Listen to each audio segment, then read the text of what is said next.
Let's give them something to talk about. I see the energy running out. I got a planet to run around. Okay. You ain't do nothing but run your mouth. No, I don't want to be humble now. You doubted me, nothing to talk about. 10 minutes late on take 3. Third time's a charm. Third time's the charm. It's live. Yeah, My computer's charged. we tried this yesterday. We made it about 10 minutes in and realized Jamie's computer was dying. Oh, we tried to switch it out. We did. We have our Rogue. He basically does the production because he's got the Roadcaster podcast thing attached to his computer. His computer dies, this whole thing drops, all our sound. So we tried to switch computer. We got this old POS Mac AirBook. It's probably like 10 years old. We definitely need a new computer for that, for the guest computer. So we tried to hook that up. It wouldn't support it. We just switched to mine. It was a mess. And so we lost our tempers. No, check that. I did. I lost my temper. So we shut it down, tried to restart it. We restarted. This is the best. We restarted, talked for it was at least 30, 40 minutes. 45 minutes. You know what? Was, I'll take part of the blame on that one because I should have looked up at the timeline because it would have said if we were live or not. Oh, that's right. Because I'm looking at it right now and it's giving us our timeline. Yeah. Once you mentioned the time and how long we went for, I realized I didn't even notice that there was no time. So because everything switched over to me, I was responsible for starting the actual session. You have to click a button to start the session. Otherwise, it'll just show you. You have to press it twice. Yeah. Right. You push it once and then you actually ready to go live. And then there's a little bit of a lull period. Yeah. So I didn't push anything. And so we talked for 45 minutes. It's a good conversation. Because the StreamYard is awesome and it just shows you talking, but you don't realize you're not live. So we're live now. And we had Zia on. Yeah, she was on vacation. Poor thing. We talked for 45 minutes with Zia. She's on vacation. She gave us the time. And then we got done with it. And Jamie Lee goes, okay, end it. And I go to end it and it says, start the podcast. It says start session. I'm like, oh shit, we didn't even start it. Anyway, it's not the first time that has happened before. Fortunately, this has given us some time to think about what we're going to talk about and the new season structure for the CrossFit Games. Yeah. We have there's things we really like, and then there's some things that we have questions about. Or still some unanswered stuff. Yeah, so some unanswered stuff and some concerns that we have as well about it. And then I've talked to a number of people about it so far. I've talked to athletes. I've talked to affiliate owners. And gotten some perspective, and so it's. What would you say is the common theme now? I think the common theme is everyone's relieved that it's out. Yeah. The common theme is that they like the judging part of it, so we can talk about that. Yep. I didn't put that up on our board, and they like for the most part, like the 3-week structure, but I want to talk about that a little bit too. So the new season structure, so if you haven't seen it, is a 3-week structure that they announced. It starts the last weekend in February, just as it always has for the last few years. And then it has also here's the part that has me a little concerned, is that registration doesn't begin until January 15th. Mm-hmm. Now, what's cool is, and what other folks didn't see, is that CrossFit also did a town hall on earlier in the day yesterday and gave all of the affiliate owners a list of all the tools that are going to be available to help them promote it. So there's a whole bunch of, it's like a whole toolkit. Yeah, there's a whole toolkit. There's media content and everything else. And then in addition, and stuff that they can post. But in addition to that, there's some stuff on how to do an intramural open, that kind of stuff. And then they're going to do a series of calls that are available for owners to get on and kind of learn how to run the open a little bit better in their affiliates. Yeah. And that's the kind of thing when, I go places, people ask, I've been on panels before, like how at the CrossFit Games, I was on a panel for how to run a intramural open. Mm-hmm. And there's people that are like, oh, that's really good ideas. And we get so immersed in our day-to-days that, by the time we poke our head up and go, oh shit, the open's here. I want to do an intramural open. By then often it's too late. You can't find a person that ran a good one. Mm-hmm. So having that content available is pretty cool. Is that going to be located in the affiliate toolkit? Yeah, it's in the affiliate toolkit. That's cool. And maybe when we get going here, I can pull some of that stuff up. I have it. I think I can get access to it. Somewhat available-ish. But anyway, so that was cool. So they announced it to the affiliate owners, and that was a really nice show of respect for the affiliate owners. Yeah. And the call was so fast. It was actually, I really liked the call because it was just short, sweet. They had no fluff, no bullshit. Just, hey, affiliates, here's what we got. Here's what we're doing. Here's the season. Dave was on. He goes, here's what we're doing. Here's why we're doing it. and then here's all the tools that you can use to run it, and here's how we're going to promote it. That was cool. That's nice. Streamlined. Yeah. So now let's get in. Put that season map back up, if you will, and let's just go one by one. Okay. So individuals open. Yeah. So the individual's open. So let me just to recap the whole thing. And this is something I like that Dave did, is basically it's open, semifinals, games. Yep. Open, semifinals, games for everybody. Yep. Open, semifinals, games. So they removed the quarterfinals.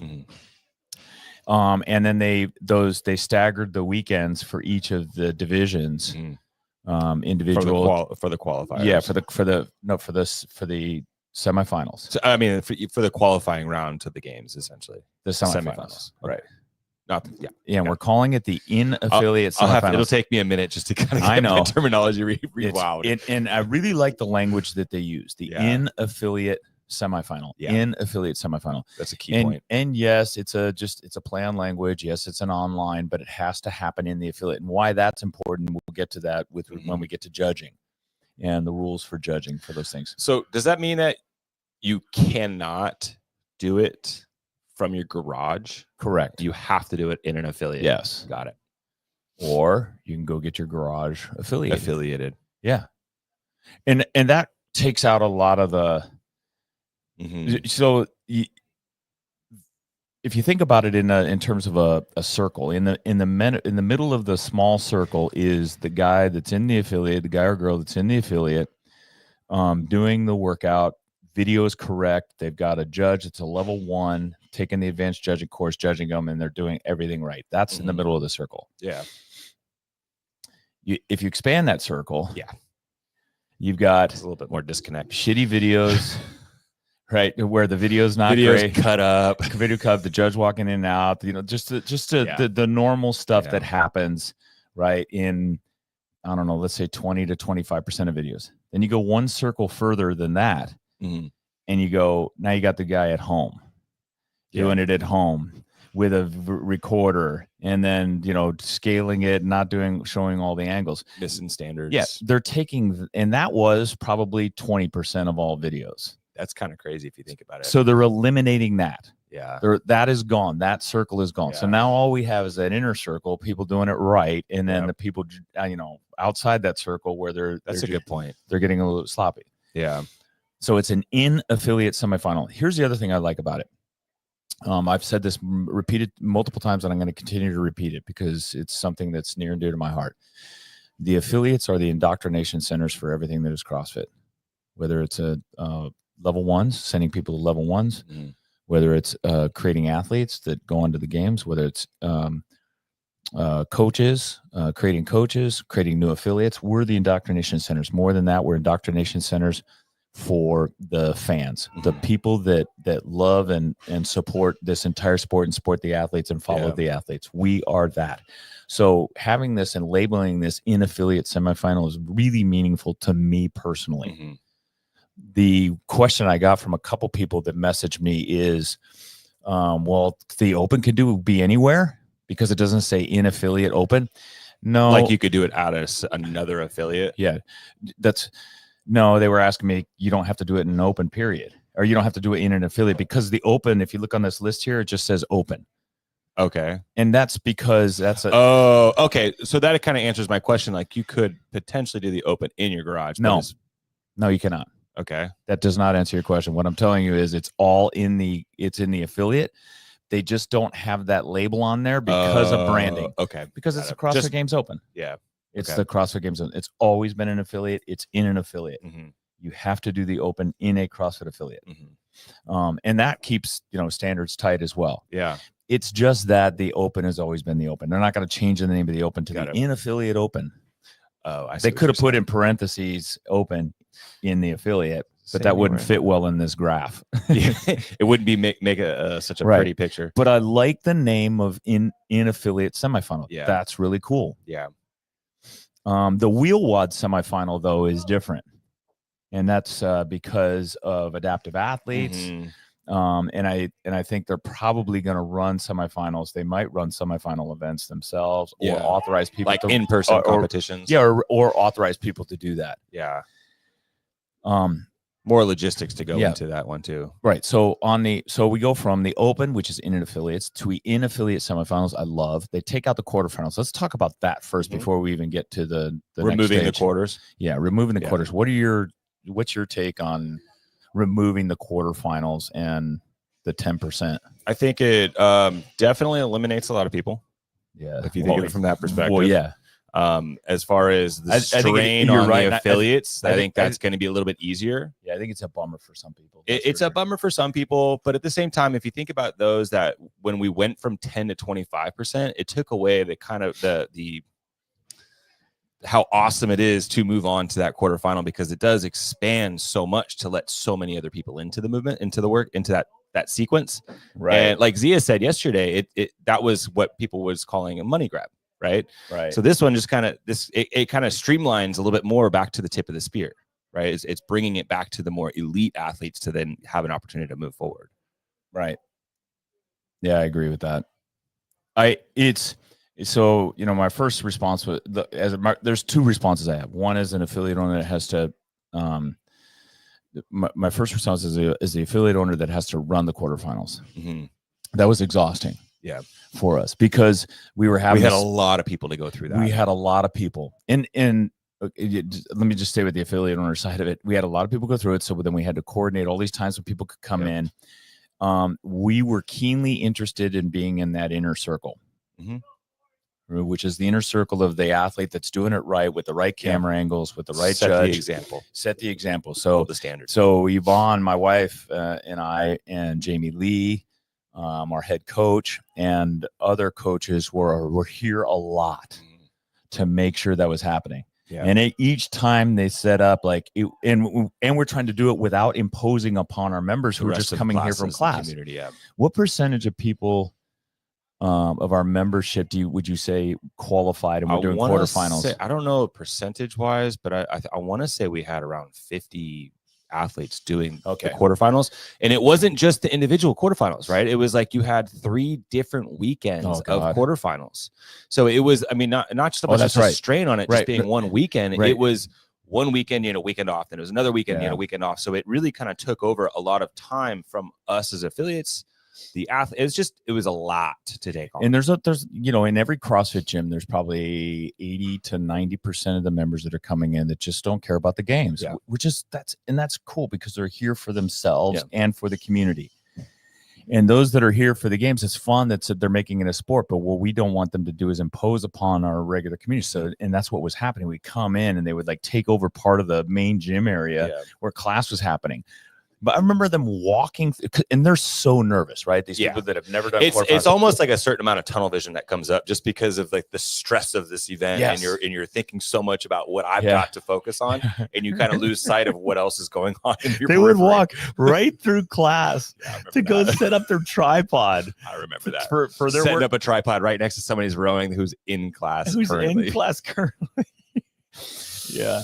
And so as an affiliate owner from that perspective, those are the challenges. I'm happy to have that gone. Yeah, not have to worry about that. Yeah. However, there were a lot of members that really wanted to make the 10%. That were stoked they did. There were some members that were like, I didn't make it this year. I was on the cusp. I want to make it next year.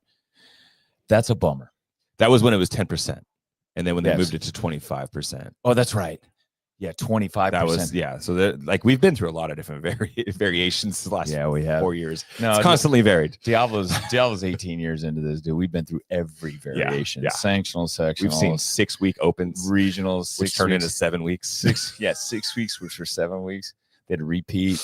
We've seen it all. So we're used to change. So people say, well, CrossFit never gets right. They're always changing. Changes that's what CrossFit. If you look in a Greek dictionary and you look up CrossFit, it says change. Yeah. Yeah.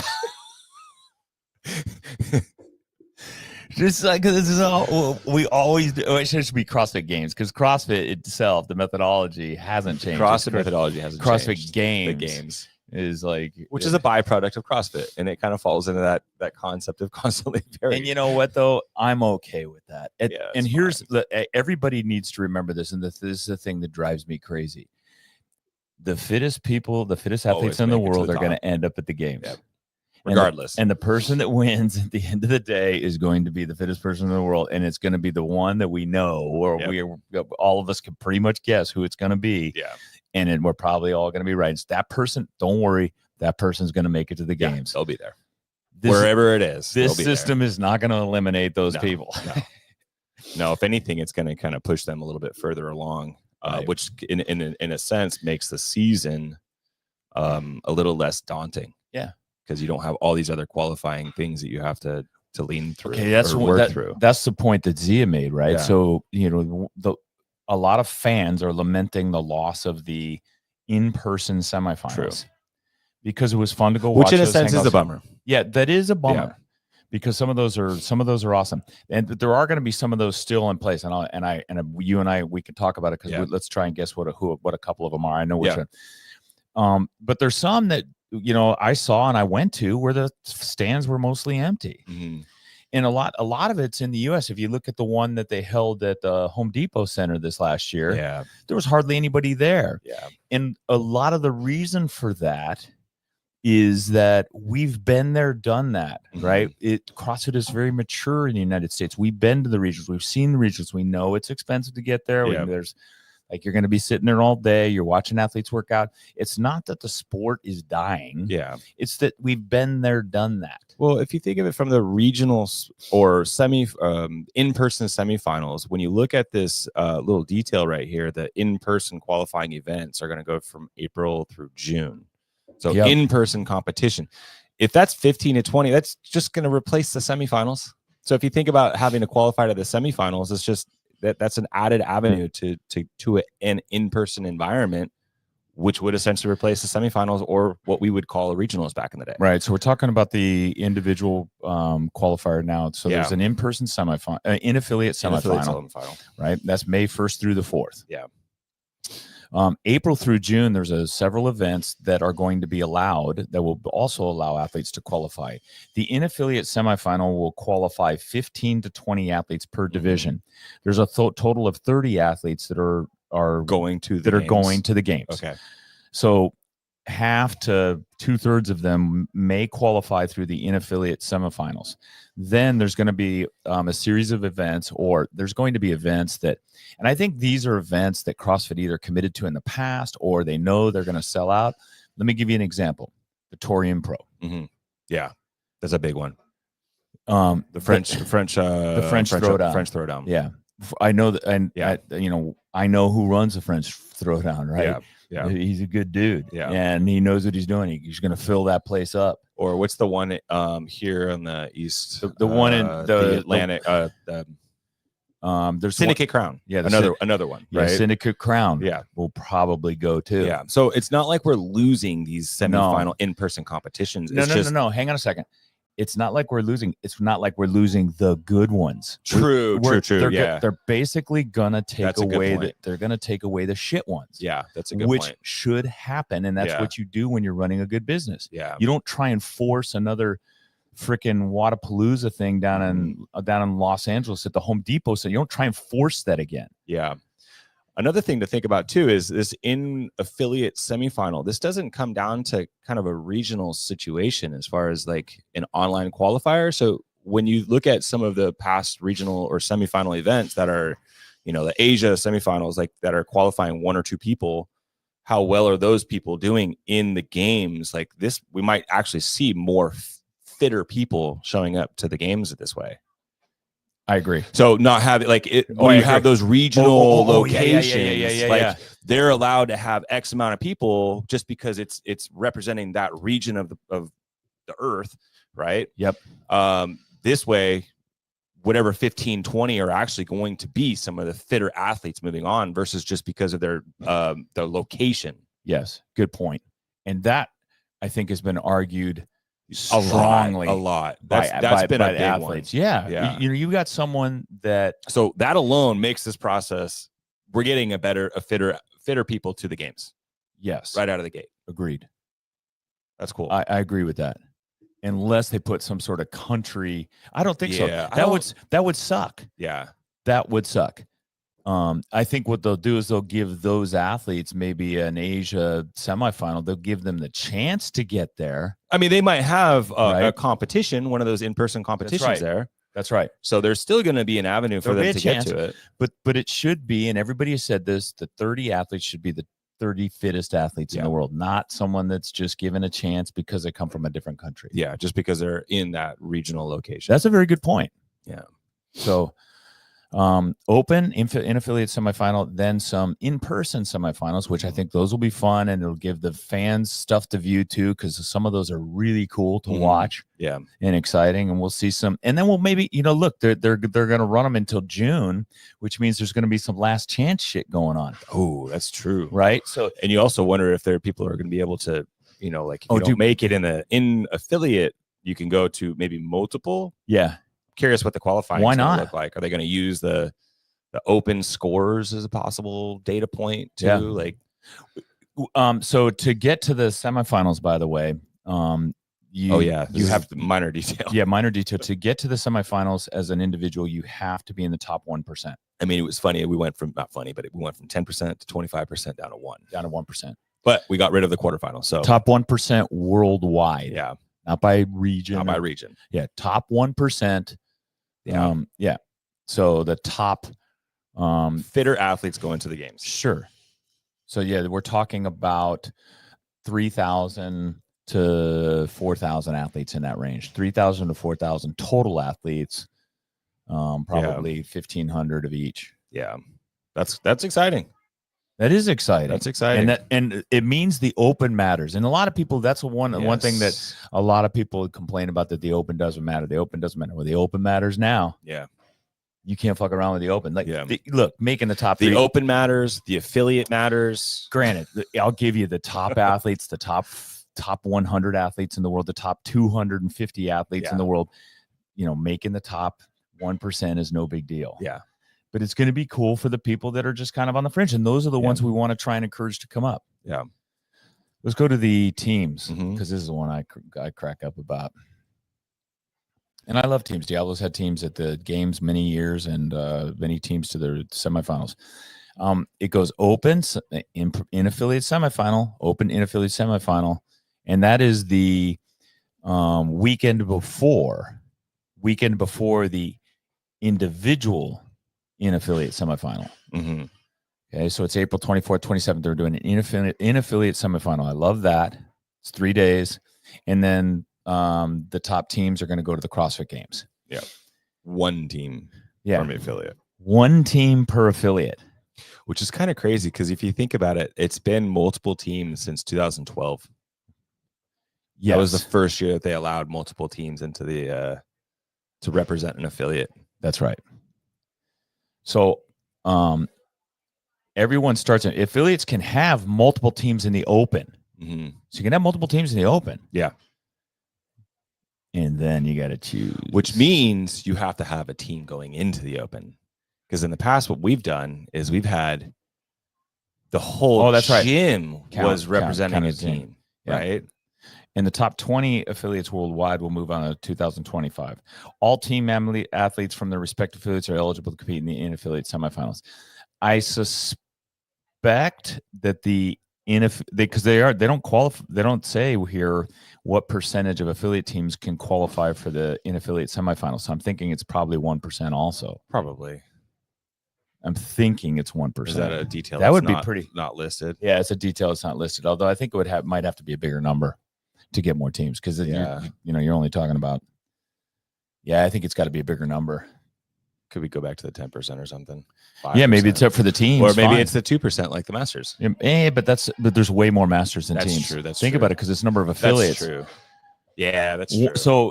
So let's assume 10,000 affiliates participate in the open, and of that, probably how many teams? So say 2,000 teams. Yeah. 1% is 200 teams in semifinals. No, hang on a second. That's 20 teams. 1% of 2,000, 10% is 200. Okay. So it's got to be 10%. Yeah.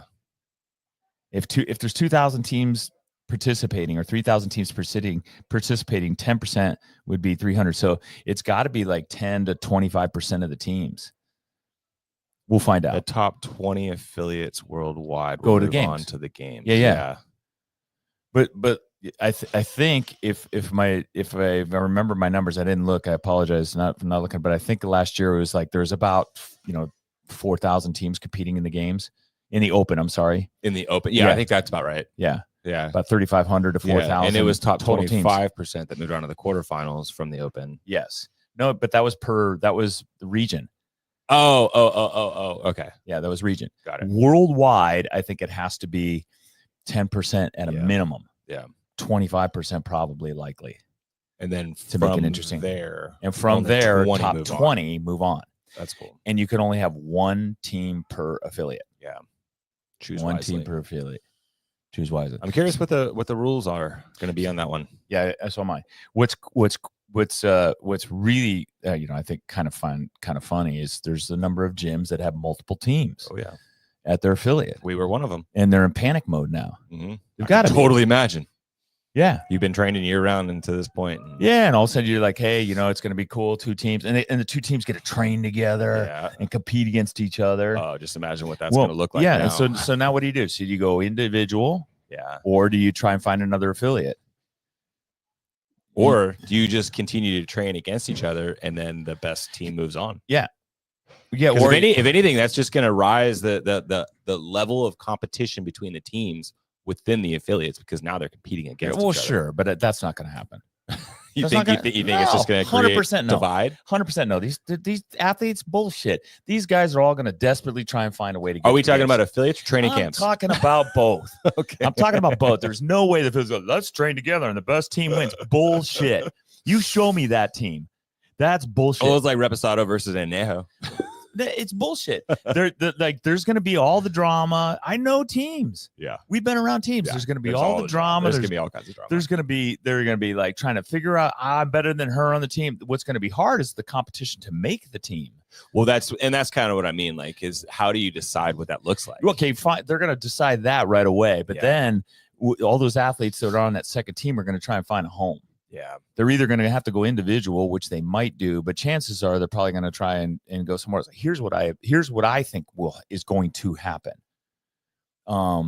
Is like Rich Froning, for example, because he was just on Mayhem. I follow them and their amazing channel and their amazing content that they produce. They just did a kind of a tour Rich's house thing, and they showed his barn and his basement. He has multiple gyms. He has a gym in his unbelievable gym in his basement. He has two gyms in his barn, and then he has the main Mayhem. Then he has the main Mayhem thing, and that's got a side gym. He could literally have each one of those be an affiliate. Mayhem basement, Mayhem garage, Mayhem barn, and then Mayhem. Yeah, but do you have to have a separate address for an affiliate for multiple affiliates? No. I'm sure CrossFit's like, bring it on. Yeah, 2035 Mayhem Court, Suite A. Oh, fuck. Suite B, Suite C. Like, it's the easiest thing in the world. So he's going to be fine. Their teams are going to be fine. Yeah, he's just got to get. Look, you want to be on a team to go to his games. It's going to be $1,000. 4 athletes because it's $4,000 for the affiliate fee. Yeah, so it's 4 athletes. You're going to each pay $1,000, and you get your own team. Yeah. And he gets this little garage. That's just the base. That's just base in. That's one way to do it. And the other way is to start driving around the local affiliates going, hey, guys. Yeah. How'd you like to have a team at the games? We will wear your brand name for your logo. If you're an affiliate and you got these athletes driving up wanting to start a team in your gym, please pull out your mission statement and read it and reread it. Talk to your friends before you make that type of decision. Yeah, it's a good point. Because that can be tough, especially on a small community. It's tough. It can be very tough. We have one athlete come in that wants to just go to the games and be on our team, and it created drama. Yeah, in a gym with almost 500 people and members. So it was so hard, for everybody. Mm-hmm. So the teams want a clear understanding of what's expected. I love this as an affiliate owner. I love this one team. Yeah. That's it. One team. Just force the affiliate owner to make a decision. Yeah. Here's your team. Everybody else, good luck to you. Yep. Keep training hard. Maybe you'll make the team next year. That's the way sports is. Should be. For all of us as we grew up in sports, right? You either made the team or you didn't. I skied in college. I never made the A team. I was always on the B team. And I tried hard. I tried hard to make the A team. Wasn't good enough. Sucked it up, and I trained with the B team. And every once in a while, they'd have these big meets where I could go and I could ski competitively. You know, it was like every third event, they would allow the B team to ski. Yeah. And all we did was try to challenge and make the A team faster. So that's cool. Yeah. So teams to age group. Yes. Then, so let's do age group because I like age group too. Although, again, we're missing. There's some details that are. Well, hang on a second. So it's open. Remember, open in affiliate semifinal, and that's April. What's the weekend there? It's April 3rd through 6th. April 3rd through 6th. Yeah. So that's the beginning of April. Yvonne's going to be happy because that's not during her birthday. Yeah. But for some of the masters like Yvonne, so my wife's competitive. She's been to the games multiple times. This was no big deal. She's like, okay, cool. One less thing for me to do, like the quarterfinal. And everybody knows if you know, here's another statistic that, you know, people completely ignore about this with the open, and especially where it concerns the age groups. You could probably pretty much pick the top 5 age group athletes just from the 3 weeks of the open. Yeah. You can look at it and go, okay, I know who's moving on. Yeah, and I know and you could probably pick the podium maybe a couple bubble athletes. You could pick the podium pretty you know, almost probably with like 80 to 90%, 90 to 100% accuracy. Yeah. In some cases. Yeah. From the open. So putting in a semifinal, that's what that does is the semifinal. Well, what it did before is when we had the quarterfinals, is it just gave more time. It gave more chance for more people to participate. Yeah. And be part of the process. Yeah. Which was cool. But now you take that out and you got the unaffiliated stuff. So that's serious, right? And now you have a chance to weed out the riffraff. The ones that can't lift heavy, the ones that can't do complex gymnastics, the one that can't do the handstand walks and all that shit. You weed that out with the semifinals. Yeah. Then you get the best candidates for the games. Yeah. And they don't have dates yet. Which is 2%. We got 2% going into the age group. Yeah. It says 2% or 200 athletes. Minimum of 200 athletes. So okay. If you scroll down, Jamie made that point before we got started. After the open, the top 2% of the open finishers or minimum of 200 athletes move on to the age group division for the in-affiliate semifinals. Yep. So in the past, like we've had top 200 athletes. I mean, how many years was it top 200 athletes that moved on to the next round of qualifying? Yeah, many times. It's been a lot. Yeah. So I mean, in a sense, like if anything, I think it was 200 athletes from quarterfinals that moved on to semifinals. Right. I think that's what it was because we still had 25% last year for the age group. But what this does is that, like you said earlier, it puts more emphasis on the open matters. You have to be able to participate and perform during the open, the 3 weeks, show up healthy, put out some good scores. And then you get to move on to the semis. Let's look at this chump. So this bro was in 2024. He was 156th. So I made it in 2024. I made it. Yeah. This chump. I would have made it to semifinals last year. Yeah. This is the open. I would have made it in 2023. Yep. 2022 was not a good year. No. Oh, that's the end of the 55 to 59. So that's when I was. Oh, that's before you aged up. 59. Yep. Okay, that makes sense. But I would have made it every year. Yeah, before that. Besides 19. What happened? 19. 2019. 434. No. Oh, 2019. What was 2019? That was not a good year. That was probably handstand push-ups or something like that, or wall walks. Wall walks. I think that's when they introduced wall walk. First year wall walks. I think that's what it was. Oh man. So how do I stop sharing my screen? You told me that. There you go. Thank you. Share your screen. So you're right, Jamie. That it's always been kind of 200. Pretty similar, yeah. Yeah, it's very similar. So not much has changed in that aspect. It's just there's one less weekend to commit to. Yeah, my friend Tim Dimmel was all pissed off because he he's like, oh, he might not have made it a couple years, but look, maybe get serious and get more fit. And and really, I think what it does is it makes the age group kind of serious, right? Like these guys are training to go to the games, and being in the top 2% is means you're serious about it. It's a big deal. Yeah. You and I talked about this a little bit, and we made the point, like there's probably some athletes that shouldn't have done the quarterfinals. Yeah. Meaning loading skills from a risk versus reward situation. Probably not. And they were, it was cool, but the reality is some of those workouts when they got to quarterfinals, like, ooh, right. And it's it's neat to be able to qualify. Yeah. But the ones that are going to the games are the ones, and I know you and I were at the games, at the Masters games, and you saw these athletes that were there, and it didn't matter what age group they were in, from the 65 plus to down to the 35. These people trained. Yeah, they should have prepared. They should have prepared. They did their mobility. They had their gear. Like they all had coaches. Almost everybody had a coach there. Extensive warm-ups. They're very serious about this. Let me just interject this editorial opinion at this point regarding the Masters. Jamie might know what I'm going to say. Maybe. Stop using fucking drugs to perform as a Masters athlete in the CrossFit Games. It is the should be a no-brainer. Stop using drugs to compete in general. If you want to do all the HRT, TRT stuff, don't compete. And you don't compete. Don't compete.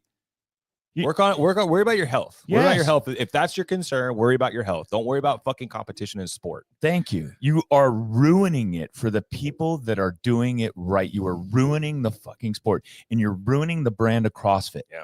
Because you have people now looking at those amazing. They're not natty. They're not natural. Right. Exactly right. Fucked. That's right. They have created this perception that the fit old people like myself are using drugs to get where we are, and we are not. And there are so many that my wife, I just, I cannot defend my wife enough. How hard that woman works. She is so committed.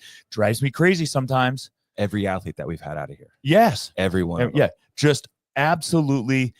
Just the work ethic, the nutrition, the mobility, they take it serious. And when you take drugs to compete, you ruin it for them. You ruin it for the brand of CrossFit. And we're trying to spread this religion around the world to make people healthy, and you're fucking it up. Stop. And if you get caught, you should be banned. My opinion is everybody should be banned for life. Done. And the obligation is on you to prove yourself innocent. Yeah. Enough said. And if you happen to prove yourself innocent, maybe that's where you get like a couple year ban. Yeah. Otherwise, if you're coming out on top, you're fucking testing done. Is so good now. Stop, Masters. Stop it. You're going to ruin it. They're going to kill the sport. You're going to kill the sport altogether. Yeah.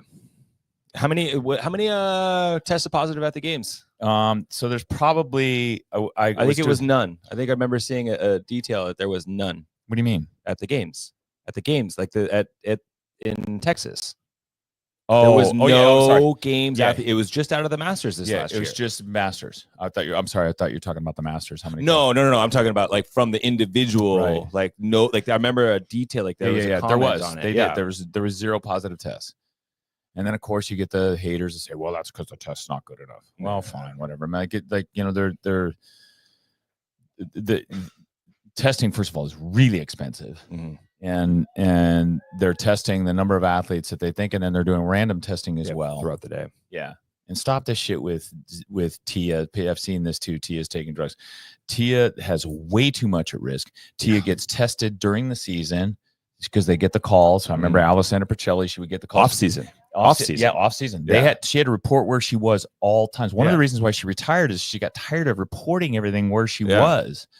Like, just to take a vacation. I remember she was at Wadapalooza and it was like, out of nowhere, random question, like, "Hey, we need you to test." And she was in a place where she's like, "Fuck, I can't like get there right away." I mean, she made it happen, but I mean, that's a lot of added stress that you have to like kind of sleep with throughout the year. They test the top athletes and they do random testing and everything else. It's so, but masters, stop. It's stupid. You look stupid.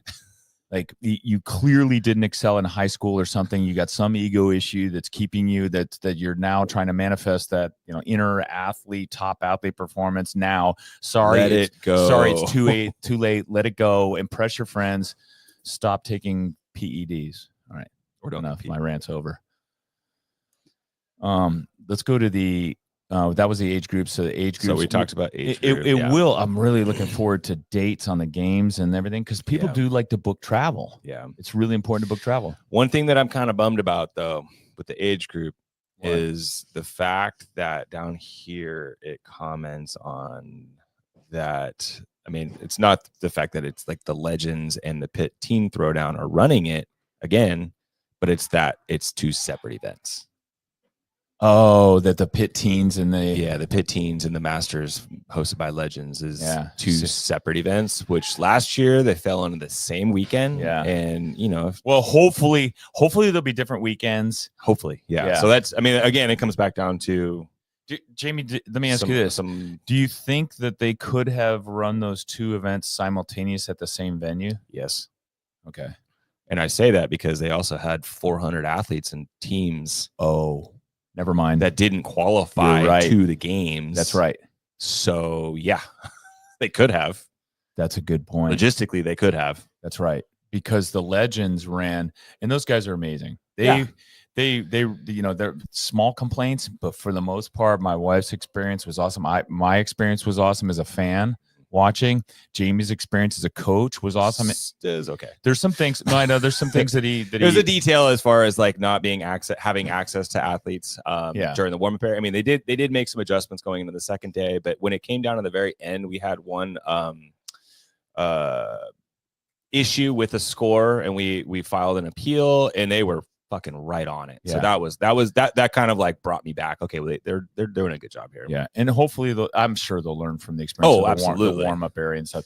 But they ran a fun comp. Yeah, and at the same time, which I cannot believe these. If I was them, I never would have done this. I don't have the capacity to do what they did. I would lose my shit. I can't even, have a podcast that goes bad and not get mad. These guys. They ran a whole separate team event. Yeah. Teams of 4 athletes, masters. 100 athletes, another 400 athletes there. Yes. Yeah. How many teens do you think competed in the age groups? Total teens? Yeah. Oh yeah, that's right. So if you think there's 2 age groups. Yeah. Men and women. So that's four groups of 20. So that's 40, 80. So 80 to 100 athletes. They easily could have handled that. Yeah. 1,000% could have done that. All right, but that's not happening. So they're going to be 2 separate events, and hopefully they're separate weekends. Yeah, that's my one little gripe for this new update. Okay, so then the adaptive athletes, Dave was on, and he really complimented. It was really cool because he really complimented Kevin Ogar, who is one sarcastic son of a bitch, and just a great dude overall. The guy's a region manager too at the same time, and he does this wheel wad event, and the wheel wad guys, they ran a really cool event.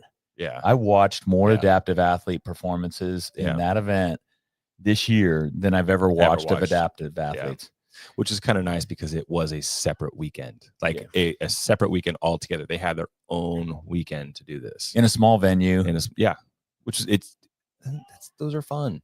Small venues. Yeah, it's more intimate. And you think about. Okay, so running at Masters with all the different age groups was tough because there's some adjustments they had to make with weights. Yeah. But the adaptive athletes, that's another animal. You guys think about that's a completely different animal, right? All the different classes of athletes, and then one validating all of that information, and then creating workouts and accommodating those different movement patterns that everybody has. Yep. And making it competitive and fun. It was freaking amazing. Inspiring. Again, there's another thing. All of these people that are running these events, by the way, would be really good wedding planners. Like that's their second career after they're done doing organizing CrossFits.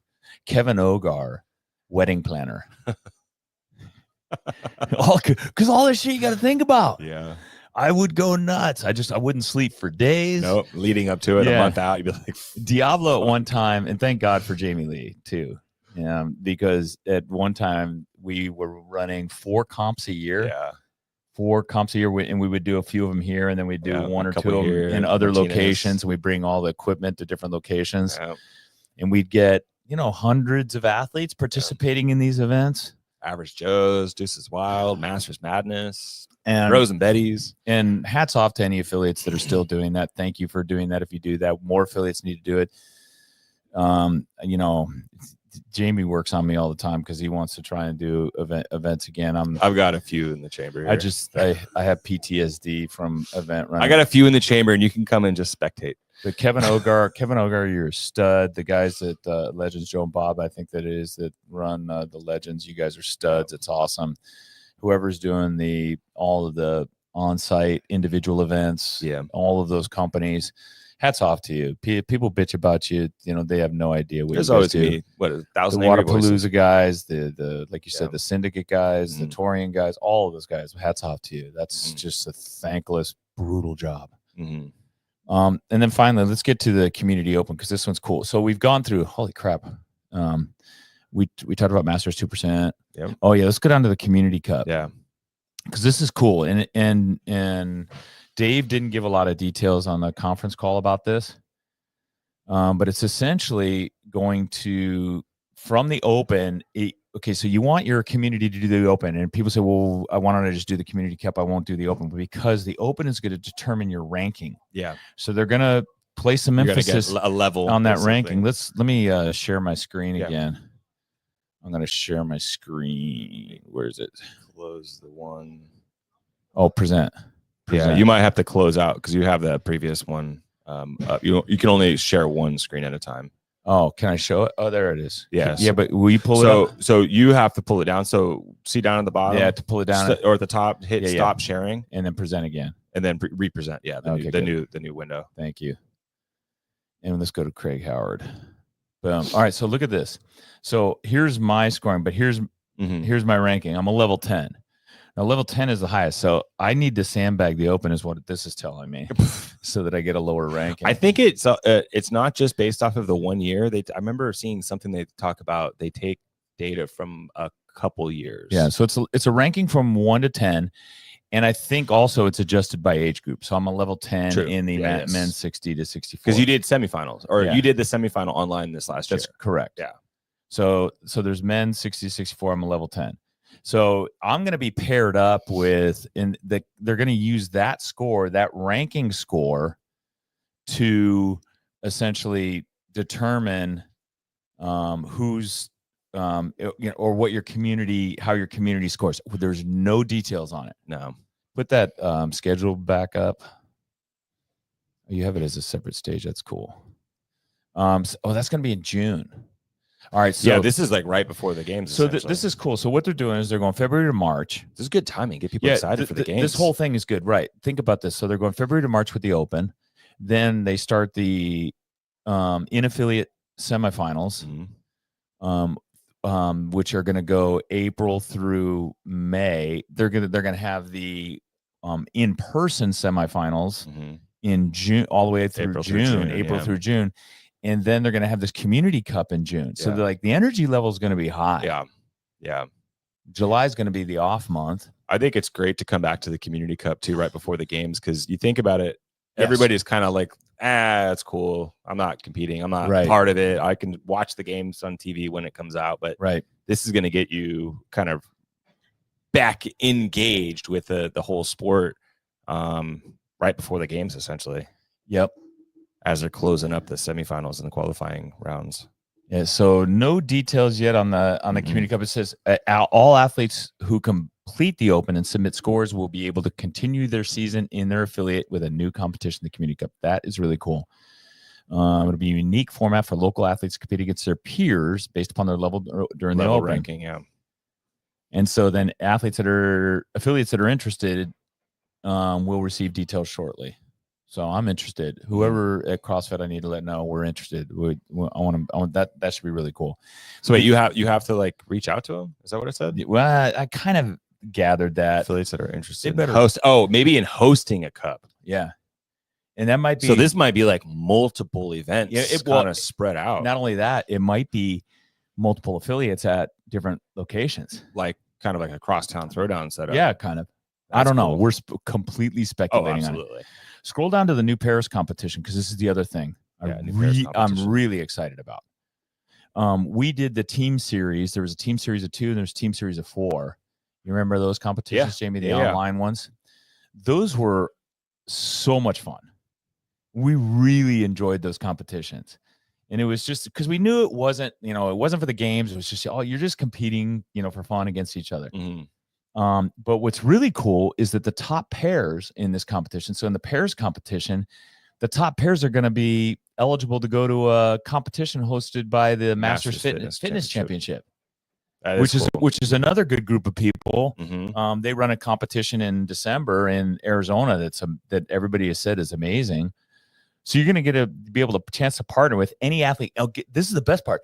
You can pick an athlete. So, yeah. You don't have to be at the anywhere in same the world. affiliate. Yeah. No, Yeah. no. Yeah. So you could have a friend that trains at another affiliate halfway across the world. Yeah, so if you're a masters, and I imagine there'll be like masters divisions. It'll be done by age group. So if you're a masters athlete and you're trolling some other athlete around the world, you can hit them up and they're slide into their DMs, go, "Hey, how'd you like to do a competition together?" Which will be interesting because, like, what I'm curious, like, does it say about the qualifying round? Yeah, I would imagine it's maybe it's based off the open scores to qualify, and then so that could be interesting. Yeah, getting together and doing a partner competition with somebody you actually haven't trained with for a while. Right. So I got to look for and I probably got to stay within my age group. So I'm instantly thinking like Cheryl Brost. If it's if she'll take you, if she'll take me, Annie Sakamoto, China Cho. Well, that's the other question. Is it? I don't know. Male, female. We don't know. And I would imagine they keep it in the same age groups, right? So I'd hit up Shannon Aiken in my age group because the guy's a badass. But Shannon probably wouldn't have me. He'd hook up. He's like, he's gonna be like, bro. So Craig, how much work have you done on your mobility in the last 5 years? He'll make me do an overhead squat on video. Show me weekly that you're on a foam roller at least. Some prerequisites here. Look, he's already looking at my open scores. He's going, I don't know. Well, you qualified last year, so there's I qualified, but I didn't make it to the games. He's already Shannon Aiken's in the games category. And some of these masters, dude, they're just unbelievable. The amount of volume they put in. I look at my wife. I mean, it's just it's ridiculous. Let me I'm not sharing my screen anymore. Let me share. I wanna talk about this real quick. Share screen. What I'm gonna do? Share screen. I'm getting same spot where you shared screen last time. Window. Oh yeah, here it is. I can do it. Down at the bottom. You got to go to present. No. I got it. I want to show. Here's the stuff that. Look at this. So this is the stuff. Okay. This is the stuff that was open on resources. Okay. I don't know if I'm allowed to share, but I'm sharing it anyway. In November, there's an affiliate owner guide, credential business runners, sure good standard. Participate in the open, right? So there's a guide that's going out, make sure everybody's got their shit together because there's a panic. Always right before the open. These guys tell me, these poor region managers again, always go, I need to bring my affiliate. I need to make my affiliate current. Up to speed, yeah. Get your affiliate current. Come on, owners. Should have had it done by now. You want this to work? Then you make it work. Oh, don't make sure you're certified. Let's talk about judging before we get done with this call. Yeah. All right. So then, and then there's the campaign blueprint. There's marketing assets. This is way more than we really. This is all in the affiliate toolkit. Okay. Yep. And then there's a owner success, a 3-part series with best practices on preparing for the open, and then all kinds of social media stuff. That's cool. Stuff we never have. Stuff that we had to hack and make ourselves. That look like crap. That's cool. Yeah.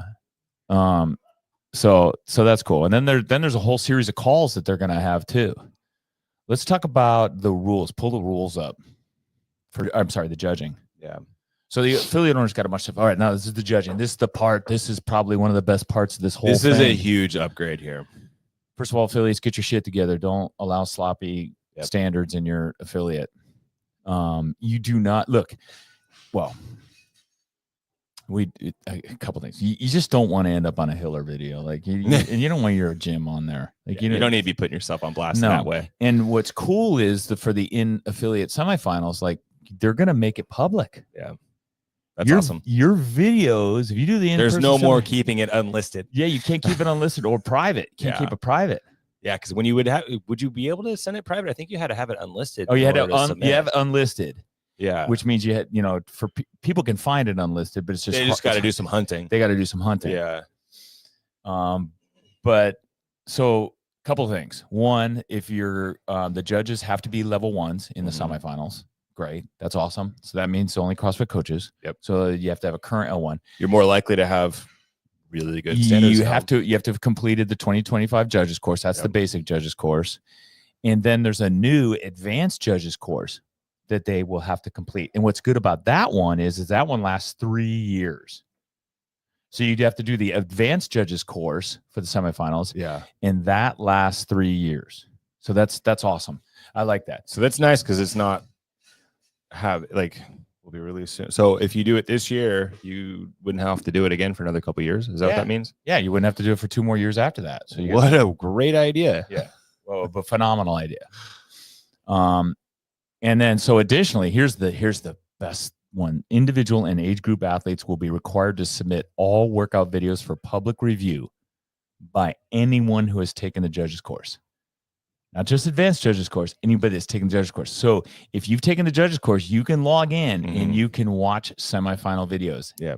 And then you can give it the thumbs up or thumbs the up or thumbs down. That's the way they used to do it. And that creates some pressure. Like no one wants to put a video up and have shit standards on it. Well, kind of that was the idea of like why you would want to be training in an affiliate, because the affiliate could actually validate your score versus having to do it in your garage and film and then let the interwebs be your judge. That's right. By having a more robust judging experience in the affiliate and public transparency of all videos, we will move the sport forward. Agreed. Yeah, this is great. Yeah, really like this. And they're, look, it's like, well, it's a money grab. They're trying to get, judging. Okay, so what? You know what? How else are you going to move the sport along? Go buy your $10 latte and complain to yourself. I get so frustrated with all that. This is awesome. I enjoy this. In summary, just my whole summary of this thing, the 10% loss of 10% is a bummer. Yeah. For the age groups and the 25% for the regions, like that's a bummer. Yeah. Because there's we have athletes here that aspired to do that, and they were really stoked when they made it, and they were really proud of it. They put it on their Instagram and everything else. That's awesome. That loss of that is a bummer. However, I feel like the burden that it lifted from the affiliates will make the experience much better in the affiliates. Very good. Provide some relief for the affiliate owners to allow them to have a much better in-affiliate experience, in-affiliate competition, in-affiliate semifinal competition experience. When that comes, there's going to be less athletes doing the in-affiliate semifinals because only the top 1% of individual athletes, top 2% of the masters, and we're totally guessing maybe top 20% of teams can participate. And so there's going to be, and those are all on different weekends. Yeah. There will be in-person individual competitions, semifinals, so that people want to watch those, they can. Yeah. And I imagine they'll be the best ones with the best viewing, with the best media content coming out of those things. And then the games will again, the best. See the fittest. We'll see the fittest. Yeah. The best athletes are going to be there. There's going to be no question. Yep. Now, hopefully they'll release the games dates soon. And location. We weren't going to speculate about that. I mean, it would be great to have a location. Like Zia was saying yesterday, she always books out hotels in 3 different cities just in case. I try to avoid creating too much speculation, but it is interesting that the CrossFit Games destination was not posted. And I know that there was probably a longer term deal structured with Fort Worth. I will say right now, I'll openly say that I would gladly love to see a return to Madison. Yeah. It's a really cool spot. It had such a nice feel. You were in there, you could move around freely. Fort Worth had some limitations. It is a beautiful facility when you're in the venue. Yeah. When you're in the competition venue, it's amazing. It makes the sport look really good in there. Mm-hmm. Outside of it, it's a lot of cement. It was hot as hell. You had to check your bags to go into the vendor area, or you had to go through the screening. That was usually anywhere from a half an hour to more than an hour wait. Yeah, if you're trying to get in and see an event. And then whatever you bought in there after coming out of whatever you bought in there, you couldn't bring back into the arena because they had that whole clear plastic. Yeah, that's a big clear bummer. bag view requirement. Yeah. Oh, it was a bummer. Yeah, it was really hard, and there were not a lot of restaurants near the venue. The hotels were a drive; they were not walking distance. So there were some limitations there, and I'm hopeful that if they are able to move it back to Madison, and I'm biased because I love driving out to Madison because it heads up north and you go through Yellowstone. Like that whole experience is awesome, and then the RV park in Madison was unbelievable. Yeah. In Fort Worth, you're in a cement parking lot and it was about 200 degrees. Dead hit of summer. Oh, and your air conditioning just ran 24/7. I didn't do the RV experience. I didn't hear anything about the RV experience in Fort Worth. It seemed like that sounds like a good idea. And I think for a reason we didn't hear about it because anybody who was doing it was like, holy smokes, this is hot. I mean, the RV setup in Madison was so cool. I mean, like you got the little ponds behind you. Yeah. It's green, dude. The bikeways in Madison. So has more of an aroma / feel to it. Well, they said it's the fittest city in the country, right? So we're hopeful. And then the Legends guys will probably go back to Birmingham. You think so? I'm thinking they would. That venue was really nice. Birmingham, it's not a bad city. We got around fine. The Airbnb was fine. The flight there was a pain in the ass. Yeah, because you can't take a straight shot. Right, and they can't take a straight shot. So the travel time was a bit of a challenge. Yeah, but the venue was really freaking nice. It was nice. It was attached to the hotel across. And it was attached to a hotel across the street, so that we were comfortable there. But anyway, let's see. Hopefully the games, we'll find it. We'll find all that out soon enough. Yeah. Anything else you want to add, Jamie, on all of this? No, I'm just excited to see yet another change. Yeah. Moving for the better. Yeah. Another change. Look, and if it changes next year, that's the CrossFit Games. Well, it's like what they say with, when you're coaching in class, like you got multiple classes back to back, you do your first one and then you take what was good and what wasn't good and you adjust. Yes. Go forward to the next one. Keep constantly making it better. Kaizen. Yeah. Kaizen. Constantly improving. All right, guys. Thank you. Till next time. Cheers. And